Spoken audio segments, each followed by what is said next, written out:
as a journalist, you know that, of course, it's a great tactic to say that nobody else has noticed the thing that you're writing in your column.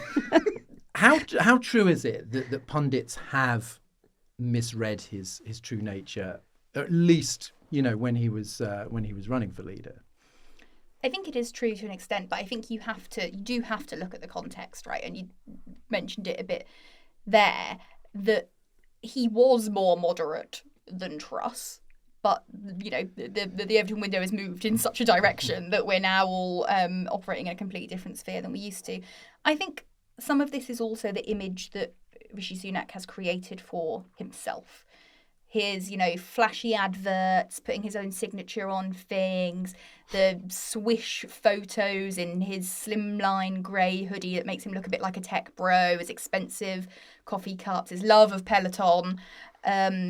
Really, you can't say that he hasn't done well at building an image, but what lies behind that is arguably very different. And I think if you take some of his positions on cultural issues, very recently you can see that he's not worried about getting dragged into the culture wars. He has previously said, you know, I don't want to do that, I'm above that. But actually, in the steps that he's taking, you can see that he is happy. If you look at the trans guidance for schools, for example, that has been delayed, the chat is that that's been pushed back again because Gillian Keegan, the Education Secretary, is too soft for Rishi Sunak's liking. So, you know, there are really key issues where you see that he is potentially more right-wing than people might have first expected. So, yeah, look, I think he's also in a bit of a tricky position, and this isn't me giving him sympathy, but the reality of it, where he's got a party that is like wildly divided, right? So he's always trying to play to be a man of all things for all people,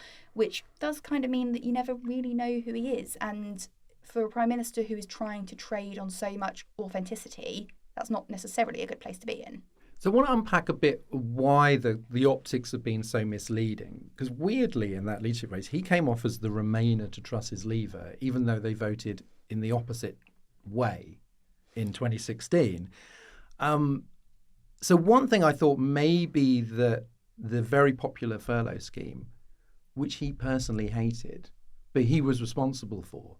So was that like where a lot of people, I suppose I'm here talking about voters rather than commentators, where a lot of people actually kind of first saw him and thought, oh, he just seems like a guy who's quite happy to give people money when they're in need. And that sort of helped set up this fallacy. Yeah, that's right. And look, so I actually used to work for the Eastern Daily Press in Norfolk many, many years ago. Liz Truss is, of course, a Norfolk MP. And I remember going out during the referendum and seeing her on those Remain stands in, you know, Kings Lynn town centre, the glamorous life of a local journalist, I know. So I distinctly remember that, but doesn't it quite say something about how you can like revise history in politics, that she was able to then set herself up as, you know, this arch leave figure?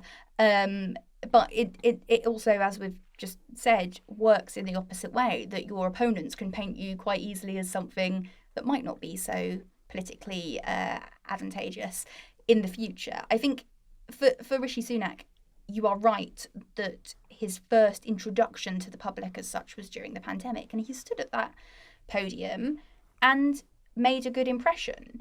But political reality then often hits, right? You can't forever be the bloke that's giving away cash. And I think that's part of what we're seeing now, as well as him being the one that's actually in charge now. You know, there was stories upon stories of the fact that him and Boris Johnson didn't always get on, that they were butting heads over things, but actually now, when it's him with his hands on the lever and making decisions and being responsible for everything, people are quite reasonably going to go, oh, no thanks.